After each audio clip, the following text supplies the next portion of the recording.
आज की कहानी का शीर्षक है परिवर्तन। मुदित के मामा जी आगरा में रहते थे। एक बार गर्मियों की छुट्टियों में वे मुदित को भी अपने साथ आगरा ले गए। मामा वहाँ पर डॉक्टर थे, बस सारा दिन मरीज़ों में ही घिरे रहते थे।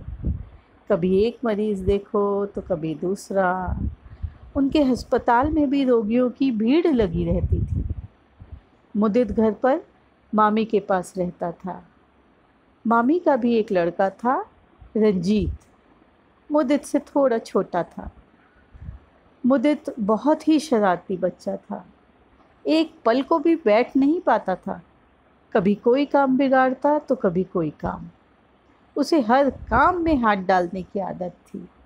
मामी ज़रा रसोई से बाहर जाती कि मुदित पहुंच जाता रसोई में। आलू की टोकरी में प्याज, प्याज की टोकरी में आलू मिला देता, कभी चिमटा छुपा देता, और जैसे ही मामी रसोई में आती वो भाग जाता वहाँ से। कभी किसी चूहे की पूंछ पकड़ लेता और सारे घर में उसको नचाता। मामी उसे डांटती थी, मुदित, किसी प्राणी को ऐसे सताया नहीं करते। तुम दूसरों को सताओगे तो भगवान तुम्हें भी सजा देगा। वह मुदित के पीछे पीछे दौड़ती, पर मुदित तो बस सुनता ही नहीं था। मुदित के साथ रहते रहते अब रंजीत भी थोड़ा शरारती होने लग गया था। एक दिन मुदित की माँ का पत्र आया कि उसके पिताजी किसी काम से आगरा आ रहे हैं, तो मुदित को अपने साथ ही वापस ले जाएंगे। मुदित ने अभी ठीक तरह से आगरा भी घूमा नहीं था, तो मामा जी ने कार्यक्रम बनाया और मुदित और रंजीत को ताजमहल घुमाने ले गए। वहाँ उन्होंने ताजमहल घूमा, आगरा का बाज़ार घुमाया और सुंदर सुंदर जगह दिखाई।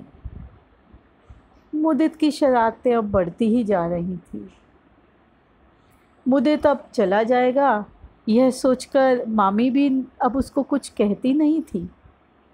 दूसरे दिन शाम की बात है, मुदित सबकी आंख बचाकर छत पर चला गया और मामी से छिपकर पतंग और डोरी लेकर आ गया। मामी ने छत पर जाने के लिए मना किया था, मगर मुदित कहाँ सुनता था। उसने मामी को बिना बताए छत पर पतंग उड़ाना शुरू कर दिया। उसके पीछे पीछे रंजीत भी वहाँ पहुँच गया। जैसे ही मामी को पता लगा, मामी ने आवाज़ लगाई, मुदित, मुदित, फौरन नीचे आओ, रंजीत को भी लेके आओ, चलो। मैंने मना किया था ना, छत पर नहीं जाना है। आओ, वापस आओ नीचे। हाँ हाँ हाँ हाँ, अभी आ रहा हूँ मामी, अभी आया। हाँ, रंजीत को भी लेके आता हूँ मामी, बस अभी आया। और रंजीत और मुदित फिर पतंग उड़ाने में लग गए। मामी भी रसोई में खाना बनाने चली गई। मुदित खूब देर तक पतंग उड़ाता रहा।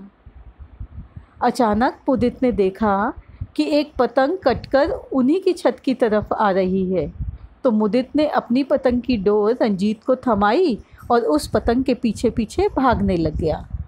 अरे ये क्या! मुदित तो फिसल गया और छत पे से बालकनी की तरफ कूद गया। ओह, हाय रे, लग गई मामी। मुदित की आवाज़ सुनकर मामी फौरन गई।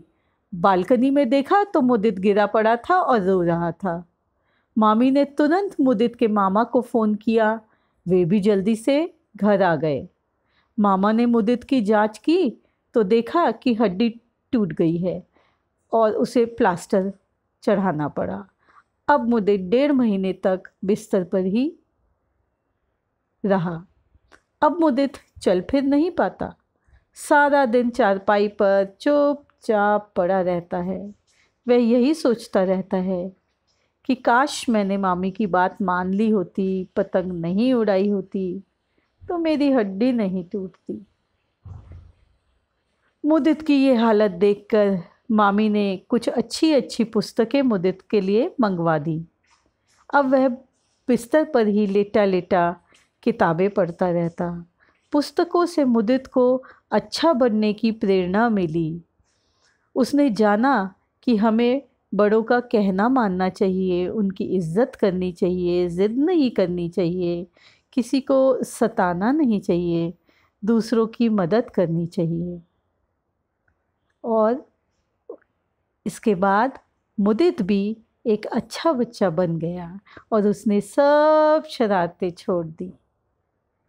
तो बच्चों, ये कहानी आपको कैसी लगी? इस कहानी से आपने क्या सीखा? पुस्तकें हमारी सबसे अच्छी दोस्त होती हैं और आजकल तो लॉकडाउन का टाइम चल रहा है। आप अपना समय टीवी देखने में बिताते हैं, मम्मी पापा के साथ खेल कर बिताते हैं, तो थोड़ा समय पुस्तकों को भी दीजिए। स्कूल की किताबें तो आपको पढ़नी ही हैं, मगर साथ में कुछ अच्छी प्रेरणा देने वाली, कुछ सिखाने वाली पुस्तकें भी पढ़िए, जिससे कि आपका व्यक्तित्व और अच्छा निखर कर आएगा। धन्यवाद।